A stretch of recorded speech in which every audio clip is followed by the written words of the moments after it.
Today's episode of Body Shaping Blueprint TV is brought to you by Boom Body Shaping Studio, changing people's lives 1 pound at a time. For more information, go to boombodysapingstudio.com.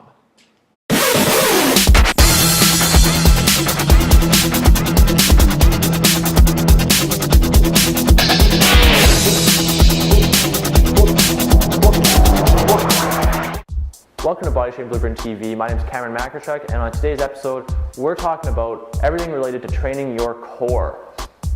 Your core is made up of a group of muscles that consist of your rectus abdominis in the middle, which most people consider their abs, your obliques that come around the side, the muscles in your lower back, and the muscles that run down your spine to stabilize your spine.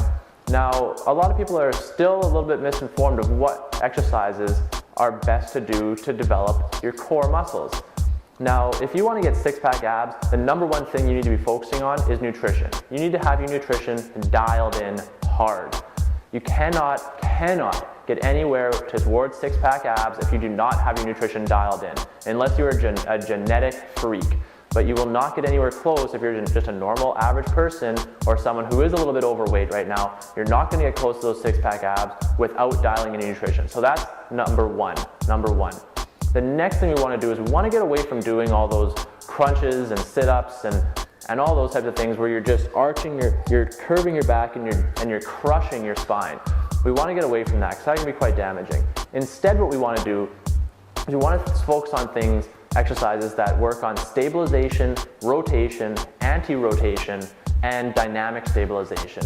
So a stabilization exercise would be something like a plank or a side plank. That's the most basic version of a stabilization exercise. You're holding one position for an extended period of time, focusing on keeping your abs tight, sucking in your stomach, and stabilizing your spine. The rotational exercises are things like chops, any type of chopping movement where you're taking something and chopping across the body. With that, we want to make sure we're pulling the hips around also.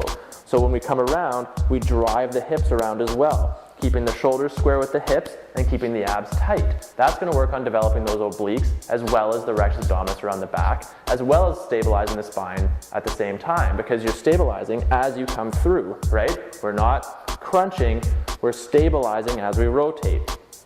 The next thing is anti-rotation. So it's basically the opposite of rotation. So that's something like you'll see some people doing a cable press out, so where you hold a cable out here and you have weight pulling on you this way, but you're resisting that rotation. So you're keeping your abs tight and you're resisting the rotation by holding it there like that, and it's trying to pull you this way, but you're holding it.